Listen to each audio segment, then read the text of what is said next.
S'il est vrai qu'être choisi pour servir le Seigneur en débutant un jour une carrière d'ouvrier dans la maison de Dieu est une grâce, pouvoir vivre en une autre date sa cérémonie de départ à la retraite après pratiquement 26 ans dans le corps pastoral au sein de l'église de Pentecôte du Togo en est une autre. Peu sont en réalité les personnes qui en bénéficient.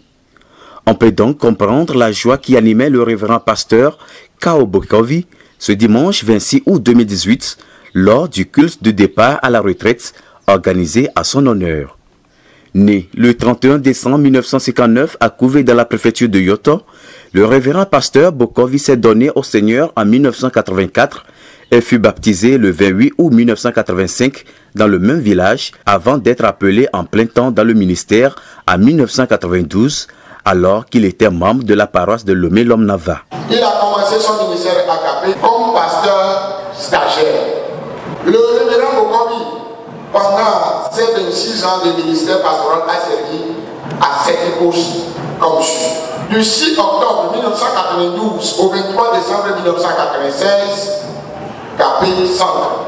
Du 27 décembre 1996 au 12 décembre 1998, il a servi à Oto. Du 12 décembre 1998 au 19 juillet 2001, il a servi à Havana. Du 19 juillet 2001 au 31 juillet 2002, le pasteur Bokovi a servi à l'État. Du 1er août 2002 au 25 août 2005, il a servi à Vaughan. Du 25 août 2005 au 2 septembre 2011, le pasteur a servi à Bodjomé, dans la région d'Anéop. Du 2 septembre 2011 au 14 juillet 2014, le pasteur Bokovi a servi à Pimé, dans le Bé. Et enfin, du 14 juillet 2014 à ce jour, il est mis au repos médical, ce qui nous conduit à ce culte que nous sommes en train de célébrer. Homme dont le courage est salué par ses pairs, malgré son état de santé, il sera l'exemple sur lequel le révérend Ayona s'est basé dans son message pour fortifier toute l'Église dans les moments difficiles. Tiré de Philippiens 1, les versets 12 et 13, il est ici résumé. Le message portait 3 grands titres. Le premier point était les objectifs de Dieu pour l'appel de l'apôtre Paul. Le deuxième point, le prix qu'a payé l'apôtre Paul durant l'exercice de son ministère. Et le troisième point, la déclaration qu'il a faite constatant de tout ce qui lui est arrivé.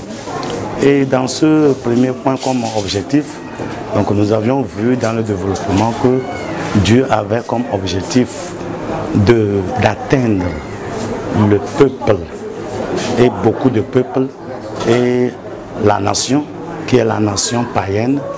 Deuxième, les rois. Troisième point, les fils d'Israël. Et par Paul, Dieu a passé pour atteindre ces nations, les rois et les fils d'Israël dans son évangile. Et le deuxième point, on a vu qu'il a traversé beaucoup d'épreuves, les persécutions, les prisons et autres. Mais dans tout cela, il a multiplié cela par 0 et il a constaté la main de Dieu dans tout ce qui lui est arrivé. Et c'est là qu'il a fait la déclaration: tout ce qui m'est arrivé a contribué au progrès de l'évangile. Donc nous pouvons dire comme conclusion que si tout le monde, tout pasteur, tout ancien diacre, diaconesse, membre de l'Église voyait dans tout ce qui lui arrive dans la vie quotidienne et voir la main de Dieu, cela serait bien. Comme Paul l'a fait, nous demandons à tout le monde de voir la main de Dieu dans toutes les épreuves et la grâce de Dieu nous accompagnera. Les hommages lors de ce culte, à commencer par le conseil exécutif de l'Église, n'ont pas manqué. Tous ont salué le bravo de cet homme, un bel exemple à suivre par la jeune génération de pasteurs, nous dira l'apôtre Degwe Kokou Maolomi, le secrétaire général de l'Église de Pentecôte du Togo. Vous êtes un exemple pour les jeunes générations dans le ministère. Oui, un exemple de patience. La Bible déclare, je cite, rendez grâce en toutes choses, selon Thessaloniciens, chapitre 5, verset 18.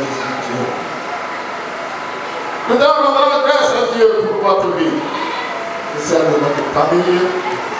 Nous voudrions vous rassurer que notre prière avec les grands espoirs que le Seigneur fasse encore de nouvelles choses dans votre vie.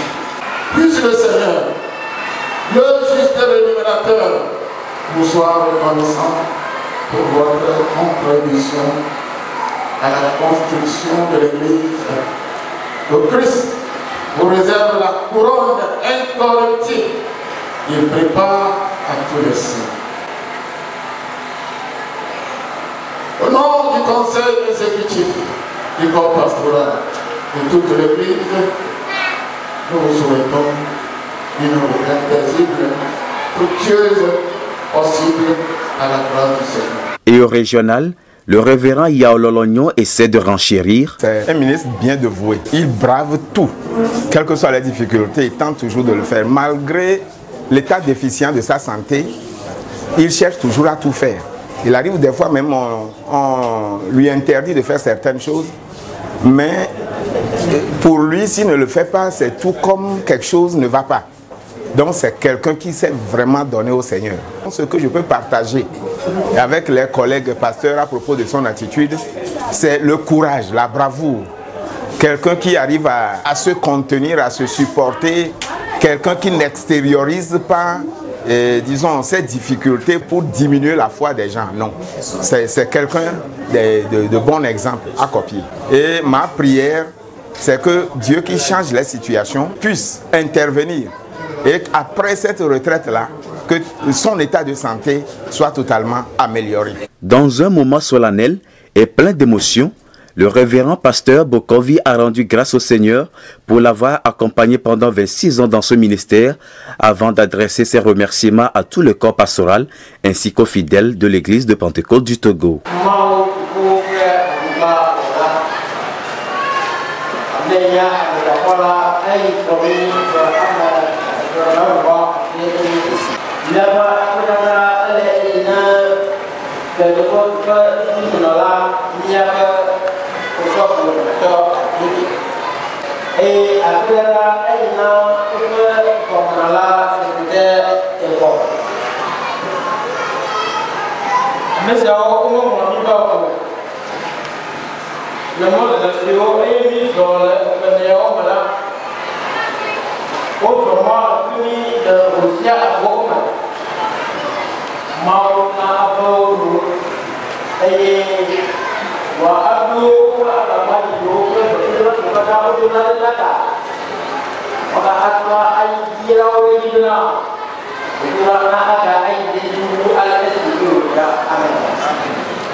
Le couple Jeanne Bokovi, uni par les liens du mariage depuis le 30 août 1994, a 5 enfants, 3 garçons et 2 filles.